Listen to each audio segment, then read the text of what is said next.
Hello and welcome back everyone to a new episode of Loremaster Leveling here with our rogue Tafarona. We are about to do the Door Daniel Barrow quests just before we head off from Ashenvale to Northern Stranglethorn. There we go. I still have all the names in my head, sort of. So here we can see some demonic blood, is it? Interesting. I need a target. Let's see where it leads to. But yeah, anyway, in the last two episodes we talked a bit about my wish list, emphasis on wish there, for BlizzCon, and why I think Blizzard should really look into implementing classic or vanilla legacy servers basically for WoW. And we also talked in earlier with that about nostalgia and what is good and what is bad type of nostalgia in my opinion when it comes to specifically these discussions regarding legacy servers. And I think another thing that we could talk about, purely because we're running a bit out of the interesting lore in Ashenvale, we've talked about most of it already, is that I need a target. a lot of people say, oh, vanilla was so challenging, and then other people just counter saying, well, time sinks aren't challenge or aren't difficulty. Where, I mean, I agree, time sinks definitely don't make things more difficult if your definition of difficulty is something that is actually, you know, mentally or physically hard to do. But they do force you to commit to something. And commitment is difficult to bring up. I mean, if commitment were easy, nobody would have relationship problems now, would they? So, time sinks do have a sort of difficulty attached to them, but I think it's much more tangible than intangible than the standard definition of difficulty. So, when I hear these two arguments, all I can think of is that people are actually talking past each other, because what you're actually talking about are preferences for how difficulty should be scaled. Should it require you, or well, not scaled, but how difficulty should be presented? Should it come as something that requires you to commit to something, or should it be something that doesn't require you necessarily to commit to anything, but simply is very difficult to pull off either on a mental or on a physical level? And I also think that both those camps, I mean, I enjoy both types of games that require you to commit to something, and games that don't require that but are really hard to do either physically or mentally. And I'd say both of them are difficult, just in a different type of way. Need to get closer. With Mooncall, okay. We are trying to find the forest heart here, so that's what we're doing at the moment. So I need a target. I think that, yeah, so we are actually talking about two types of difficulty, not one.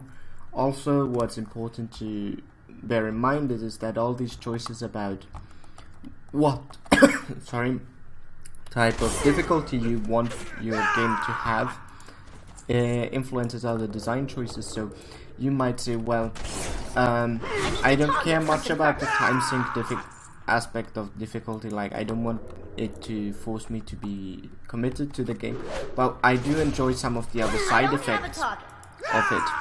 Say that time sinks often mean there are certain amounts of downtime in the game which you need to fill with something, because you know there's not much going on, so you get a sort of player interaction with the game on that level, where either like in an MMO people start talking with each other, or people say, okay, I'm going to just dabble into this aspect of the game and do that for a bit.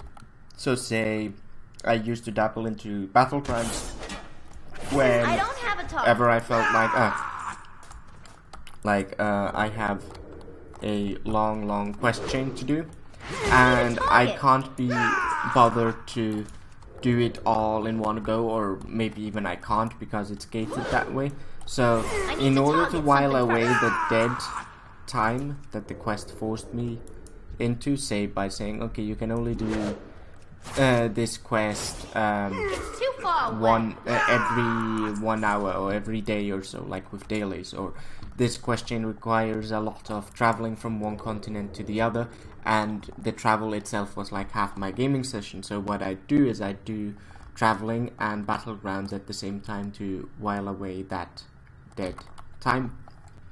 It also in forms of it also works the other way around. That's what I wanted to say, where if your game doesn't require you to have that sort of commitment, but requires, say, very fast-paced physical challenges to be overcome, that you just can't have that type of dead time that you could use for something else and establish, say, a bond with the player base, or discover new aspects of the game that you really like. Once again, for me, that is how I learned to love Alterac Valley. Alterac Valley is one of my favorite places if I have to go into PvP. Same with Wintergrasp, I really love those zones, and I'm not at all a PvPer, but I was still like way in love with both of these things, just because downtime allowed me the opportunity to actually have a look at what they were about. Now let's also try and actually find this forest heart here, so this is not just an episode with me talking and not really progressing at all. But I also do, say with EU4, enjoy those mental types of games where you do have to learn a lot in order to be good at the game. Oh, this is the forest heart. Yeah, we've been past this a couple of times. Yeah, scatterbrained. Very concentrated in trying to bring my argument across here, but good. Quest done. Now we just need the outrunners. So yeah, I also enjoy the other type of game where it's very like mental, the challenge, and it doesn't require commitment from you, but it requires you to be able to solve something that is mentally quite challenging. But then what you need to realize there is that that is a difficulty of its own, but it delivers the difficulty once again in a different way. Now it's not test your physical skills or test your commitment, it's test how willing are you to commit to a mental challenge, and all those things are difficult in their own way because they require different things of you, like I said in the past, but they also come with different side issues or benefits, side effects to them. So say a mental game like what do we have, Talos Principle, for instance. It meant that sometimes I would have to be able to endure sitting one entire session, which could be 5 hours long, just wanting to solve one problem. And yeah, if you don't like that type of gameplay, then fair enough, but then you could always go to a different type of game that satisfies your particular type of how difficulty should be presented. And that's not something we really find in MMO space nowadays, at least not on the scale that people like I would want. So there are old school games, but either they don't quite have the resources of Blizzard, and more often than not they are not WoW. A lot of us I'm out of range. People don't a new quest, don't mind playing other MMOs, but we really like WoW and the WoW universe. For instance, I'm super attached to it. I mean, and when I say a lot of us people, I mean a lot of the people that I have talked to. Could be a small fraction of a minority, but I know I'm super attached to WoW. So when it comes to an MMO, it's very hard not to compare it to WoW, because WoW is that game that I really fell in love with when it came to MMOs. And then yeah, you have the whole I need to target something first love syndrome thing going on, where you're kind of assigning it more value than it actually had. But I think on the grand scheme of things, it actually also was that good. partly because we didn't know any better, but partly because it hit some form of great timing, at least for me in my youth and in general in the how games were developing. Let's see and find 6 more outrunners here. But yeah, with games, I think we have enough resources and enough companies willing to do different types of games, and in the case of something like Blizzard, willing to like invest in something like that. And I don't think people should try and do the whole EP measuring thing of what is real difficulty, because as I hopefully made clear through this ramble here, that they're just not comparable.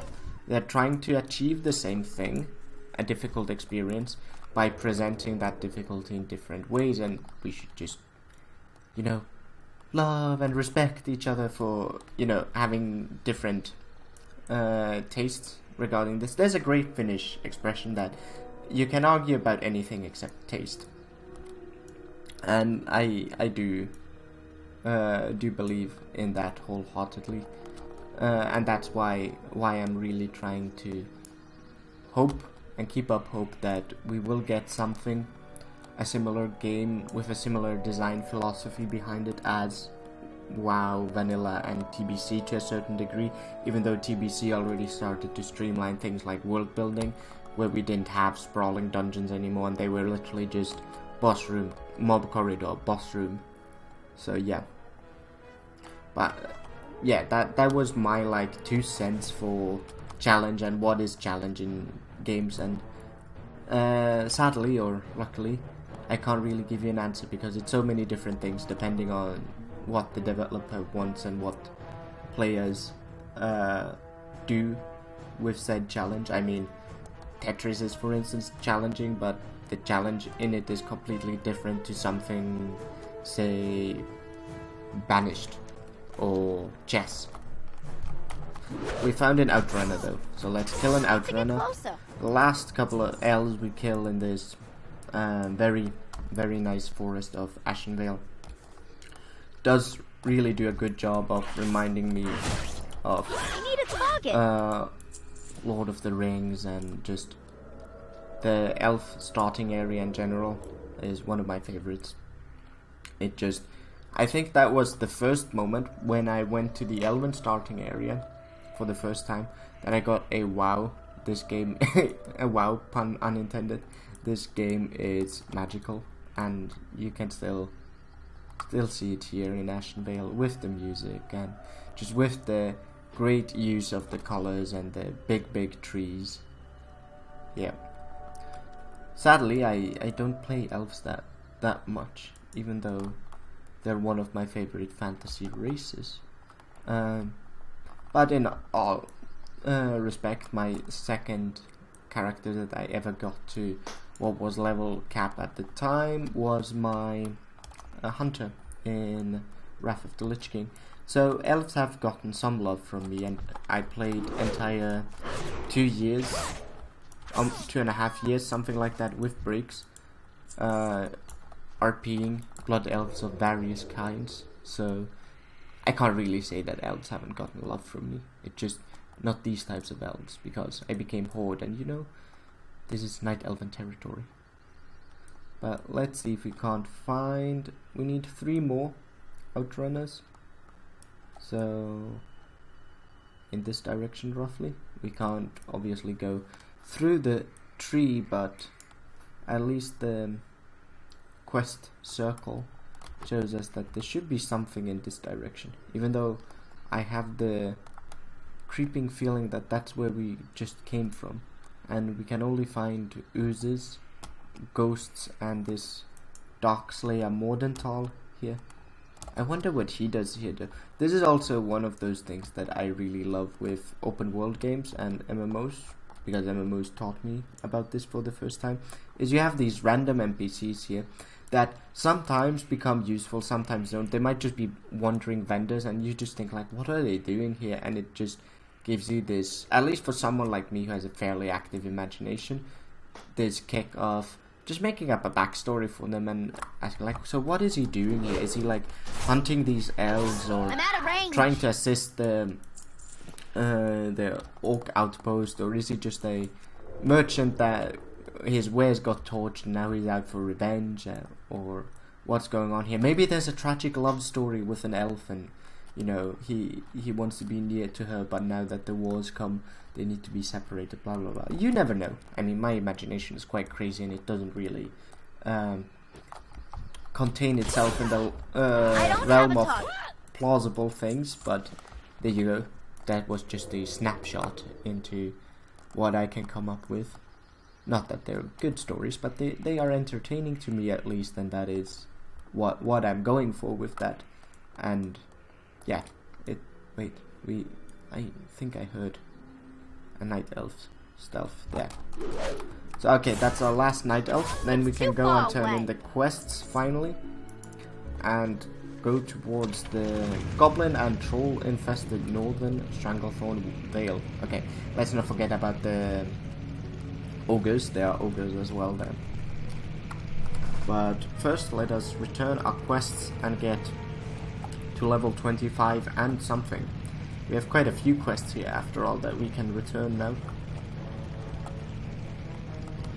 Alright, let's see that we don't get killed by the besieging forces, who somehow, clumsily, haven't cut off this path for reinforcement. No idea why, but simply haven't done that. Alright, let's turn in these quests. Okay. No, we will not take the following ones. Yeah, sorry, I'm not reading these quests out for you now because they're fairly generic. Just let's look at the loot here. Let's get the sword. I mean, we're not going to use swords since we are subtlety. We need daggers after all, but we will use them to sell stuff basically. Carabine. Okay, we got that quest done. What do you need? And we got the Legion quests done. There we go. Alright. Go. Good. And we need to go to Silverwind Refuge. Okay, we can do that, or I will do that and then call it an episode. We have 2 minutes left to go, so yeah, we can go to Silverwind Refuge. That is completely doable. What a shoddy siege this is. Like, we can just pass by here as well. No night elves to cut off our route. Whoever designed this part of the level must be reprimanded. Could have at least put some mobs here. And nice, there's a Death Knight. Apparently leveling trait skills. At least that's what I think he's doing. The Falfarin River. And yeah, we're now at level 25, which means 10 more levels. No, 5 more levels, sorry. Can't do any math either. And we get to pick a new talent. Do kind of miss the fact of picking a talent every single level. That's sort of something I've gotten too used to from old RPGs. But at least I feel that the new talent system has managed to... Oh, elite. Make it so that there's enough variety in the talents. So that you have different builds even within one specialization set. Now, and yeah, you have enough choice and it's fairly easy to balance. Not like in vanilla where you had, or TBC where you had very huge amount of choice. I'd say even more. Well, not in vanilla necessarily, but technically in vanilla if it had been better balanced. More so in TBC. You had a huge amount of choice because you could put your talent anywhere in the 3 trees as long as you had bought enough subsequent talents to put it into a new tier. And you could mix and match however you wanted. But then obviously that's a nightmare to balance because there's so many different possibilities for how many talent combinations you have. I think even though I'm not a fan of the compromise, Blizzard has done a very good job at making this a good compromise in the way they're balancing things, because if you go to a, say, Noxic or Icy Veins, these sort of places, they do give you various reasons to why you would choose one talent over the other in different situations. So it shows that there is variety, that even though we do have cookie cutters, we will always have cookie cutter builds, there are enough other builds that are competing for the cookie cutter position to make it fun and an interesting system. Okay, let's turn this in. We have slain the beast. Are you a great friend? That beast terrorized many over the years, but its death holds special meaning to me. You see, recently my brother fell victim to these very claws. I shall sleep well now, knowing that he has been avenged. Okay. And we also got an achievement. 250 quests done already. Alright. But we will call this an episode here. Oh dear. Lots of night elf corpses here. Lotar has apparently taken Silverwind Refuge quite recently then. Or we didn't bother about the corpses, but I doubt that. Anyway, as always, this is it for the episode, and my name has been SneakyBot. You have been absolutely awesome. I will see you in the next episode, and if you did like this episode, remember to give me a like. If you like the channel, to give me a subscribe. If you don't know what other stuff the channel does, do have a look around. I do mostly stealth, grand strategy, MMOs, isometric RPGs, that sort of stuff. And share the word. I will see you in the next episode. Bye bye.